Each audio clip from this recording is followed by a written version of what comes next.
Hello and welcome to I'll Knit If I Want To. I'm Andrea Mowry of Drea Renee Knits, and this is a little weekly podcast where I answer some of your knitting questions. Today I am wearing the Traveler Shawl with my Weekender crew.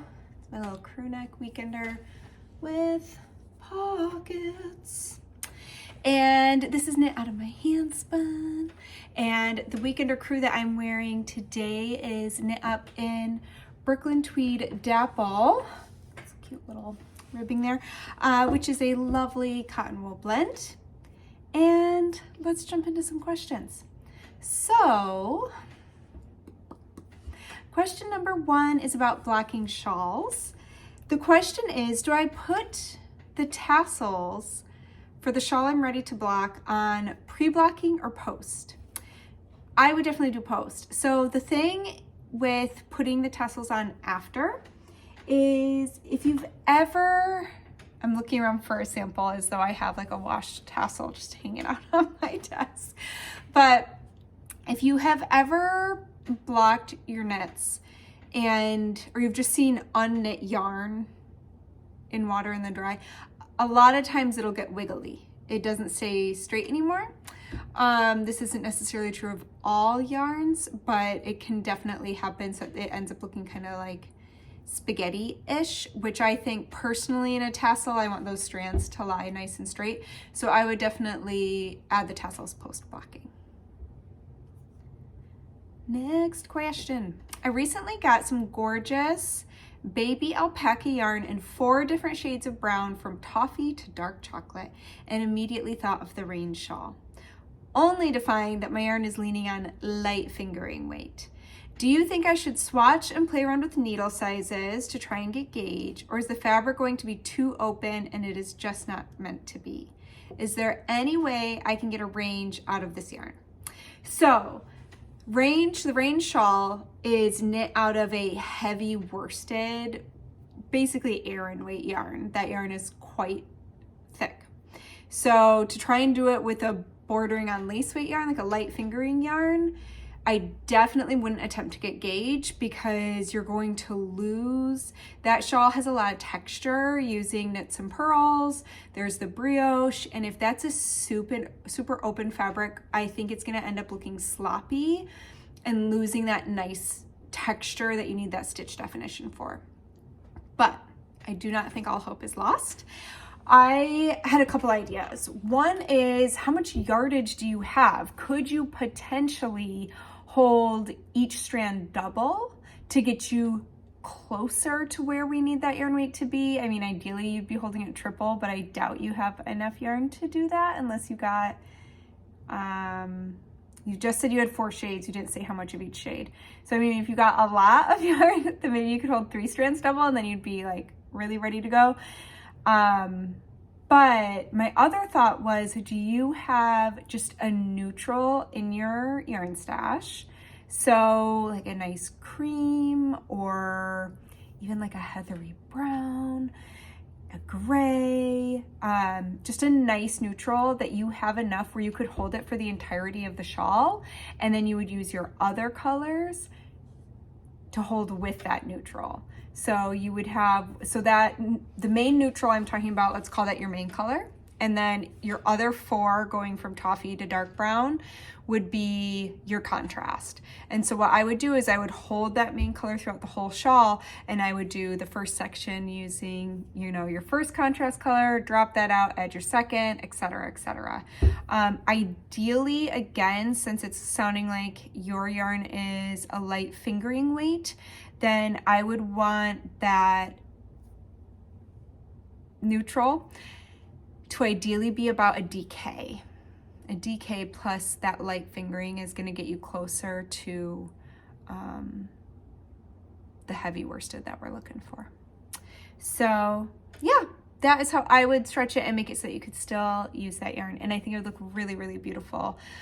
It would even help kind of fade that yarn more, keeping that neutral going throughout the entire shawl along with your contrast colors. So let us know what you decide to do. All right, next question. I'm following the spirit of the 100-day challenge to spindle spin, trying to focus on mastering the support spindle. I'm very new to it and finding I'm spinning very thin, too thin, as I get used to it. It got me wondering if you are finding your default singles on the support spindle to be different than on your wheel or drop spindle. And if so, how do they differ?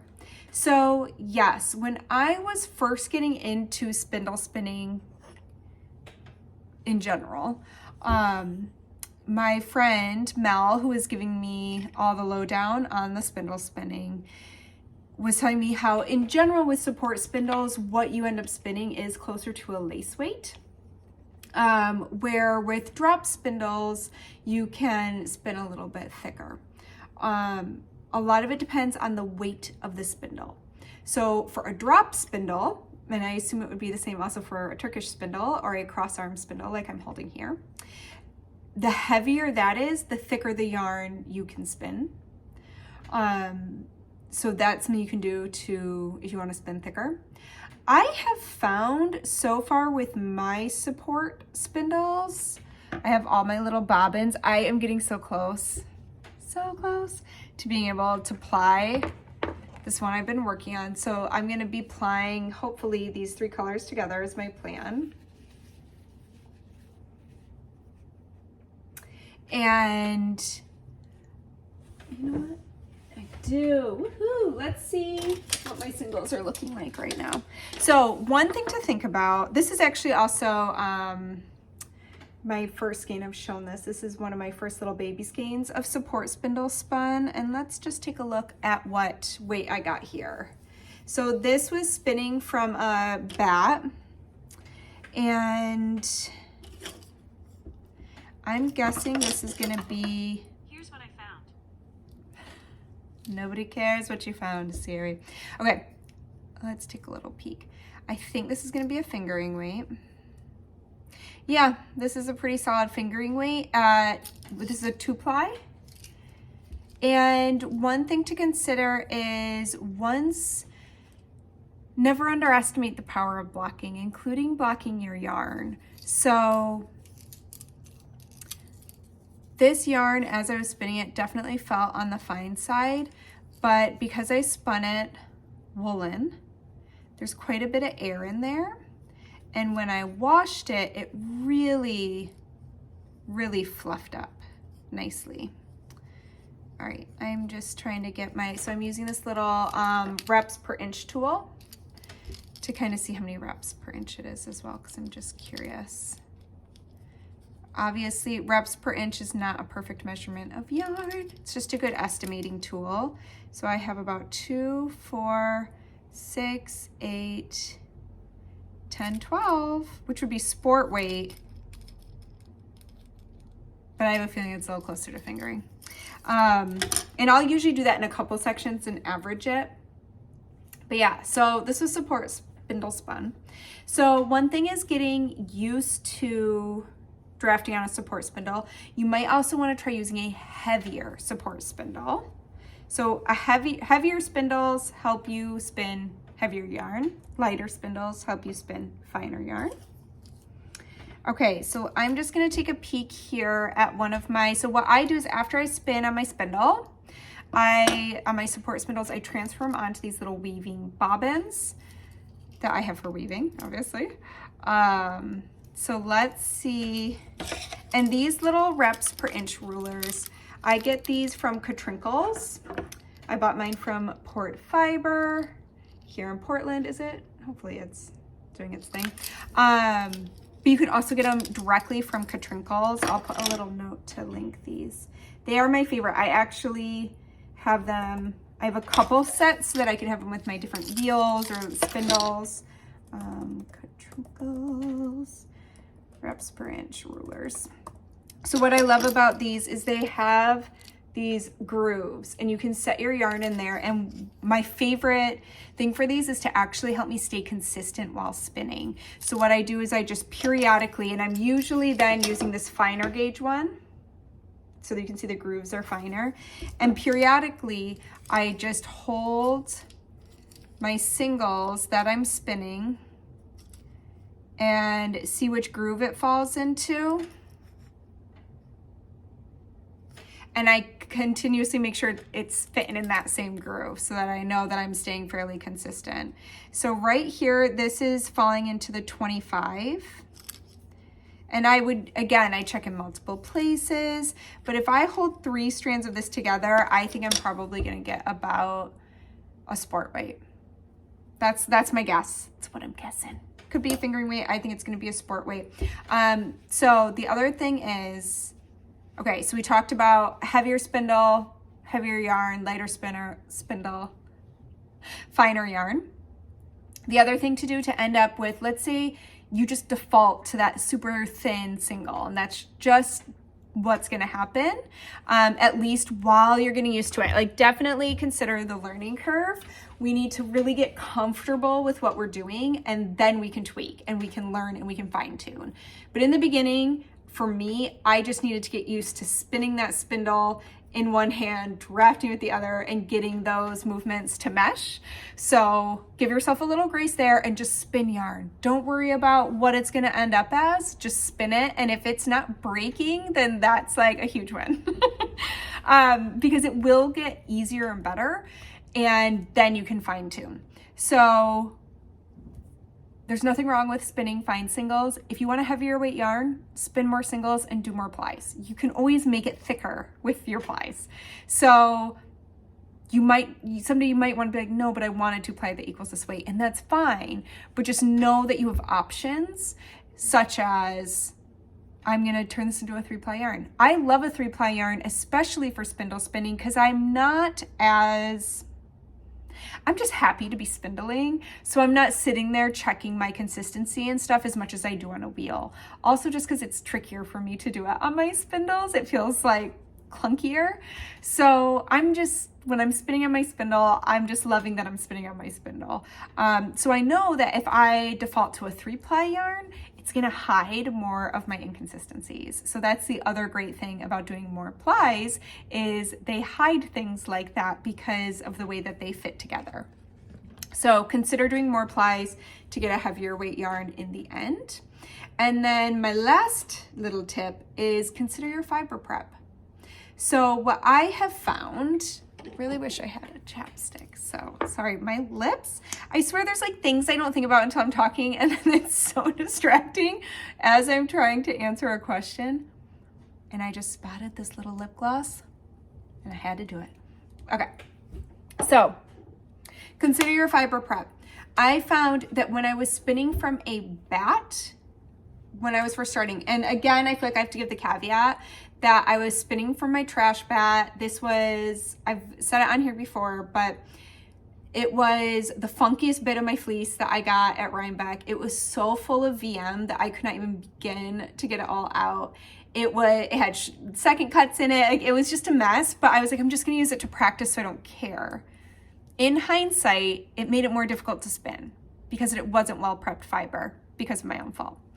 So, lesson learned there, but it did help me not worry that I was quote unquote wasting the good stuff. I talked about this in the last episode. Use the good stuff, no matter what level you think you're at. But it still turned out so pretty. But I think that's one of the reasons why it was a little tricky for me to draft, and why I did get some of those kind of scary thin spots, is just because it wasn't well prepped fiber. I actually just finished up this cute little baby. Come on, there she is. So this is one of my precious fibers. So this is from Melly Knits, which I tend to put on the precious shelf. So the other day I was like, Andrea Renee, go get it and start spinning it.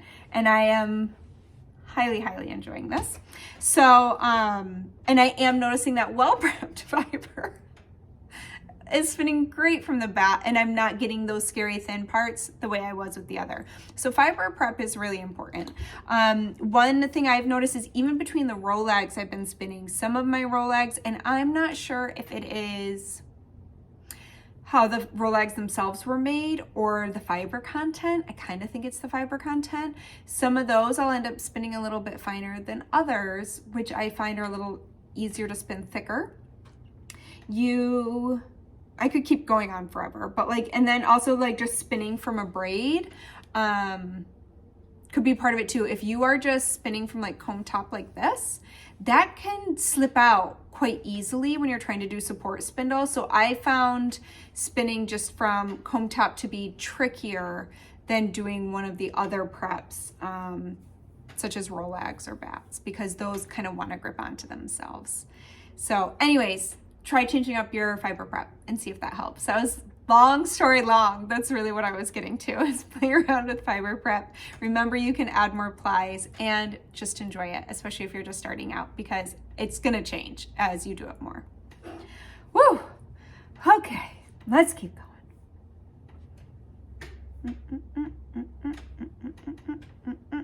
All right.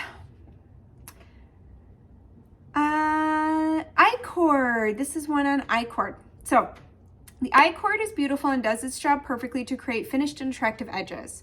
However, I seem to be struggling to get the correct tension when working the I-cord.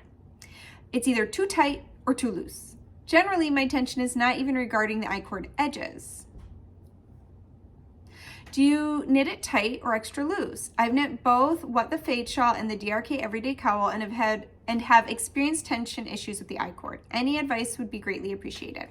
So you also do an I-cord here on the Traveler shawl. So yes, I love an I-cord edge. I just think it gives this really nice finished appearance. Ooh la la. So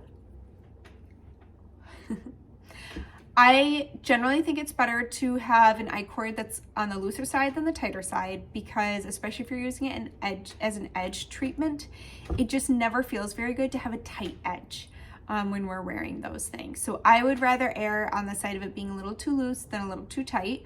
So I do try to not strangle it, you know, as I'm knitting it.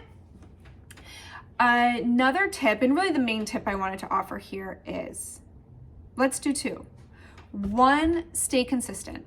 So try not to flippy flop. That might be one of the issues, is you might be overcompensating, where you try to loosen up, you loosen up too much, so then you try to tighten up, and then you tighten up too much, and you're kind of going back and forth. So try to relax into it and do what's comfortable to your body. Like, get your baseline with your I-cord edge. Then my favorite trick, which is actually utilized in this shawl, is on one edge of the shawl, we are increasing at a more rapid pace than the other edge. And on the rapid increase side, it's really easy to have a too tight I-cord edging there, just because we are kind of increasing so quickly. So what I like to do is actually knit 2 I-cord rows per row. So let me break that down. So when we knit an I-cord edge, we knit it at the beginning of the row. So the stitches we are about to knit were slipped on the previous row so that their yarn is hanging out before them. So if you're looking at your needle and you've got your 3 stitches here, the yarn is hanging out at the 3rd edge, and you wrap that around to knit the 1st edge. 1, 2, 3. I-cords are typically 3 stitches. They don't have to only be 3, but that's just what I'm defaulting to here for this example. So that wrapping motion is what creates the tube that gets the I-cord to turn in on itself and create that really beautiful polished edge, or your drawstring, or what have you. So what you can do is you can go ahead and knit those 3 stitches. But then instead of then going into the rest of your row in your pattern to work whatever comes next, slip those 3 stitches right back onto your left-hand needle and knit them again. When you slip them back, again, that yarn's back to where it needs to be at that 3rd stitch. So all you're doing is you're knitting more I-cord length compared to like the body of what you're knitting. And it's just gonna add flexibility. You can even stagger it. You don't have to do it every row. There's actual instructions for that in this shawl. It's a very specific way that I recommend you do it. But I'll even do it sometimes randomly in a pattern where I'm just noticing, this I-cord's just a little bit tighter than I want it to be, but maybe doing that trick every time I do the I-cord on the edge, maybe that'll be too much and I don't want to do it. So I'll do it like every 3 or 4 rows, I'll just work that I-cord edge twice before proceeding along the rest of the row. And it just gives me that little bit of extra give that I find really helpful. So hopefully that is a tip that you can put into practice that will help you instead of the just knit it looser or just knit it tighter, because for a lot of us, that's not that helpful. It's really, really hard to remain consistent when we are trying to get our body to go against its default. So another thing you could do is whenever you get to the edge and you're about to work just the I-cord, you could do just those 3 stitches on a bigger needle and then transfer them back to your working needle. To me, that's not, it would be clunky. So I don't know how helpful that would really be, but it is something you could also try. All right, last question. I'm flying through these today, I feel like. Okay. When you are buying fiber, but do not have a specific project in mind, so this goes for yarn too, to all my knitters. When this, like when we're at a festival or something, or we just see that yarn or that fiber that we love and we need it, but we have no idea what we're going to use it for, this is that question. So I'm wondering if you have some go-to fiber quantities that you get. Is there a sweater quantity that you use for 2-ply, 3-ply? If you are doing a combo spin, do you pick the number of colors by the ply you will do? An even quantity of each? And then how do you divide each braid to spin it? So this is kind of a 2-parter. This is about yarn or fiber quantity, and then kind of a secondary question about combo spin. So let's tackle the first part first. So when I am buying fiber or yarn, because I design knitting patterns, I'm gonna start with the yarn one, and I sometimes do this with fiber. I do sometimes purchase more, like leading towards a sweaters quantity, so that I have options to use it for my work. That's not always an option. So I definitely buy enough that I can get a solid project out of it. So for my knitters, I still use and love the Stashbot app. I have talked about it here. I have linked to it. I believe it is still available. So that you can put in a gauge and hat, scarf, sweater, like all these different options, and it gives you a good basis of about the yardage to buy. So that's a good jumping off point. Back to fiber. I have found kind of the quantities that work for me, but it varies really drastically on how you plan to spin that fiber. So we were actually just talking about this the other day with a couple of my spinning buddies, Mel and Becca. And Mel, who does quite a bit of woolen, like long draw spinning, has one of her favorite sweaters weighs 12 ounces. That's not a lot. That's not even a pound. That's 3/4 of a pound of fiber. But it's also because it was spun woolen, so it's full of air, so it fluffs up. So woolen yarn, generally you're going to have more yards per gram than you will a worsted that has all the air compressed out of it as you spin. So it does matter how you plan to spin it. My default for a sweater is 6 braids, which would be 24 ounces. I find that 24 ounces is pretty good for me to do a little bit of sampling and to get my size sweater that I generally want to knit with a little bit of extra. If I'm worried or I know I want to do a lot of sampling, for my current sweater spin, I used an entire braid just for sampling to see how I wanted to break down that color. And now I'm spinning, so I got 7 braids. So that would be 28 ounces. And that first 4 ounces all went to sampling. The other 6 ounces, I'm doing 4 braids. So 16 ounces for the body. And then I'm doing 2 braids, 8 ounces for the sleeves. That is too much for the sleeves. It was just the easiest way I could break it down for the fractal spin I'm doing. And I know I'll use the extra for button band, etc. And I might have a whole skein left over, but when it comes to spinning your own yarn, it can be challenging if not impossible, to get more of a certain fiber or color if you spin it and then realize you didn't do enough. And it can be hard, depending how much time has passed, to perfectly replicate what you did. So even more so than with knitting, a lot of times you can end up finding a little bit more of a yarn. I mean, there's always dye lot issues and things like that that you absolutely have to think of. And I tend to be, I would rather have one skein too much that I can use to knit a hat or a pair of mittens or gift to one of my friends or de-stash or what have you, than to be one skein short and not be able to finish what I'm working on or to not be able to do the project I want to do. So it all just kind of depends on you and what makes you feel comfortable. But I do prefer to have that little bit extra. I love a single braid is what I'm going to use for a hat or a pair of socks.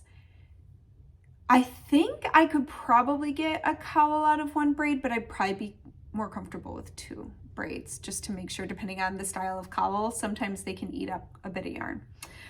So anyways, there's some kind of places to start is, you know, accessories, 1 to 2 braids, sweater, I do 6. There is, some people always default to 2 pounds for a sweater.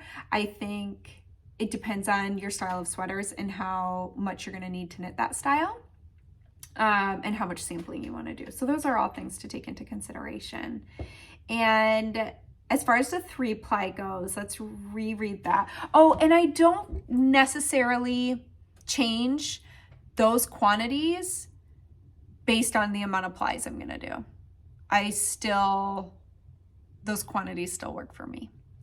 Okay, if you're doing a combo spin, do you pick the number of colors by the ply you will do, an even quantity of each, and then how do you divide each braid to spin it?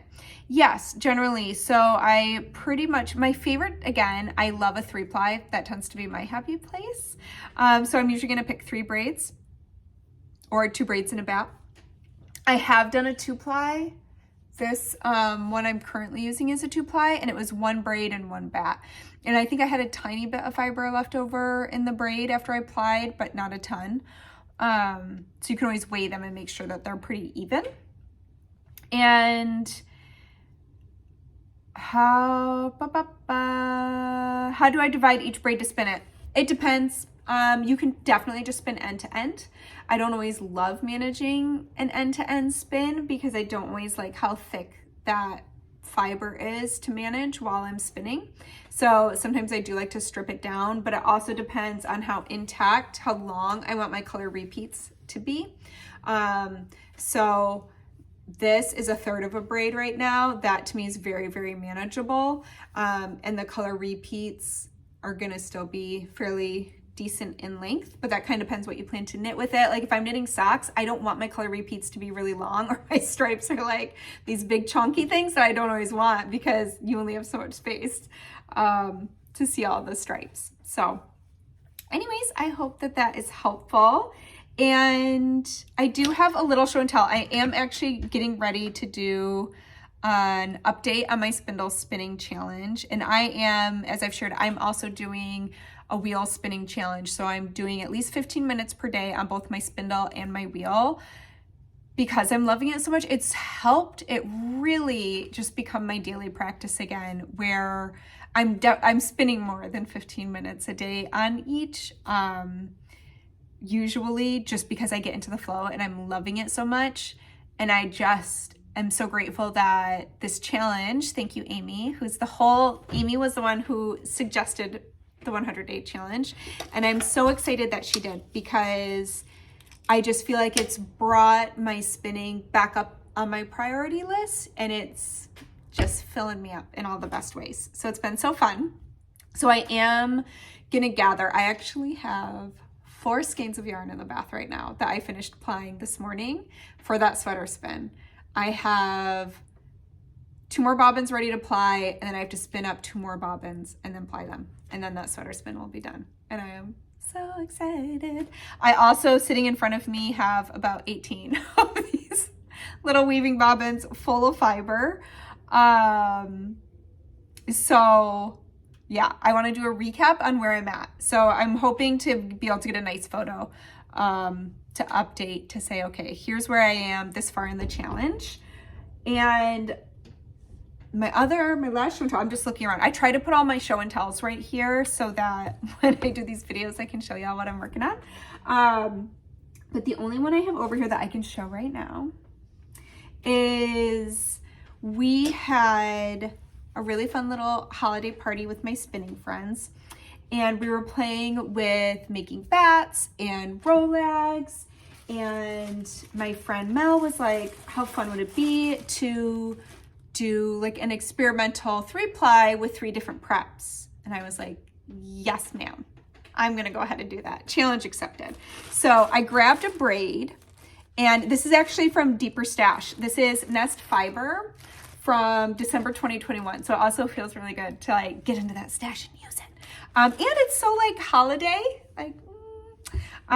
so it is Rambouillet, which also feels so nice to be spinning because this little guy that I'm finishing my sweater spin is Falkland, and it's like a rougher fiber. And this is so soft and squishy, and I'm just liking the change up. It's fun to switch the fiber.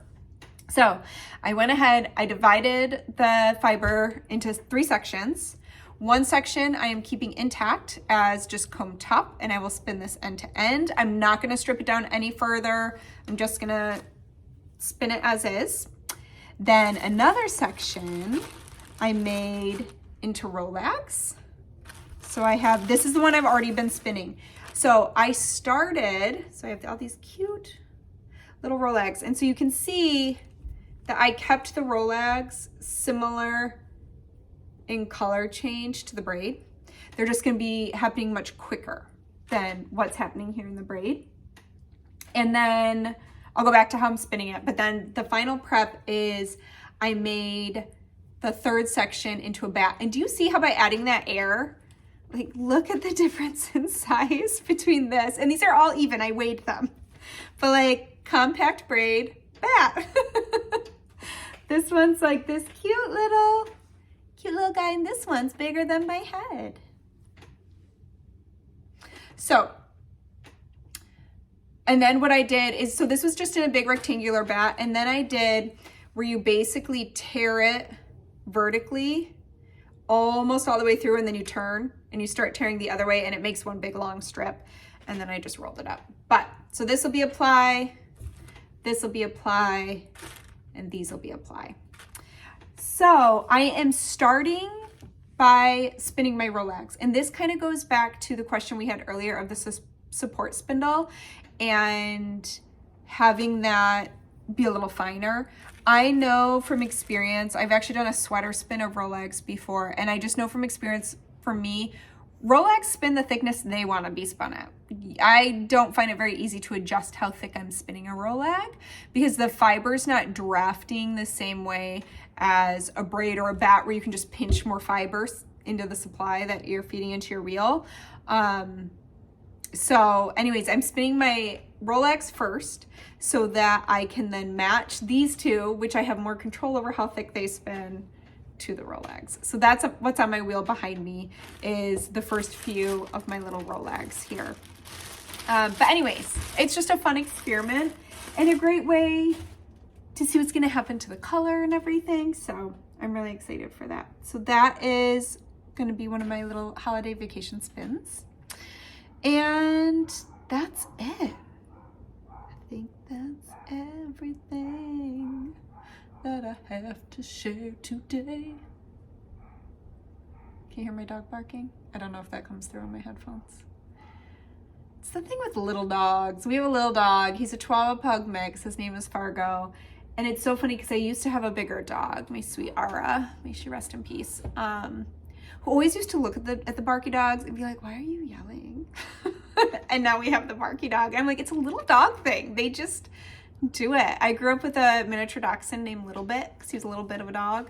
And he would, without fail, every day at 3 o'clock, just bark his little head off, even on Sundays. Never took a break. Anyways, on that note, I'm going to leave this here.